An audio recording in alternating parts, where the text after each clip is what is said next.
বেনাপোলের এই যে I love Benapole, মানে সেই ভাইরাল জায়গাটা যেখানে সবাই ছবি তোলে, এই জায়গাটা ফেসবুকে এখন ভাইরাল। তো আমার সাথে যারা আসছে তারা এখানে ছবি তুলতেছে।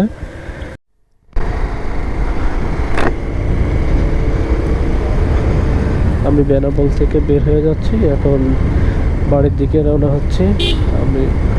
আমরা চাইছিলাম যে প্যারেড দেখবো, তো আসলে হয়তো আজকে প্যারেড হবে কিনা শিওর জানি না। ওরা তো গেট বন্ধ করে রাখছে, আজকে তো ঢুকতেও দিচ্ছে না। আমরা ওই পাশে পকেট গেট আছে, ওইখানে ছবি তুলছি। আমার সাথে যারা আছে তারা তো আগেই চলে গেছে। আমি এখন বাড়ির দিকে রওনা করছি। হ্যাঁ, বেনাপোল আসলে যখন স্থলবন্দর খোলা থাকে তখন তো আসলে এইভাবে গাড়ি নিয়ে সহজে ঢোকা যায় না, অনেক জ্যাম থাকে দুই পাশে, রাস্তার দুই পাশে অনেক ট্রাক থাকে, অনেক ভিড় হয়। এখন তো রাস্তা ফুল ফাঁকা, যেহেতু বর্ডার বন্ধ আছে, তো এই জন্য সহজে গাড়ি নিয়ে আসা যাচ্ছে। আর এখন পরিবেশটা খুব ভালো, কিন্তু তখন আসলে এভাবে তো আর দেখা যায় না সব কিছু, অনেক কিছুই তো আছে ট্রাকের আড়ালে চলে যায়।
এটা সেই বেনাপোলের এই যে আই লাভ বেনাপোল, মানে সেই ভাইরাল জায়গাটা যেখানে সবাই ছবি তোলে, এই জায়গাটা ফেসবুকে এখন ভাইরাল। তো আমার সাথে যারা আসছে তারা এখানে ছবি তুলতেছে। আমিও এখানে ঢুকবো। আসলে খুব সুন্দর একটা জায়গা, দেখার মতো একটা জায়গা। এই যে আমার সাথে আমার আঙ্কেলরা আসছে, ওরা ছবি তুলতেছে।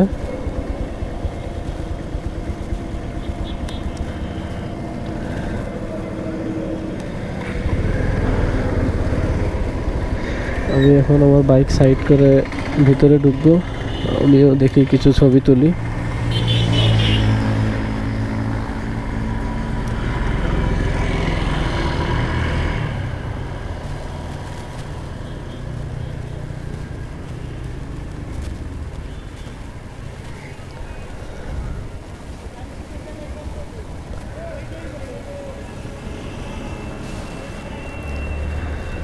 আসলে জায়গাটা খুব সুন্দর, রাতে আসলে আরো বেশি ভালো লাগবে হয়তো বা, যেহেতু পাশে লাইটিং করা আছে আর হয়তো বা এটার ভিতরে লাইট জ্বলে।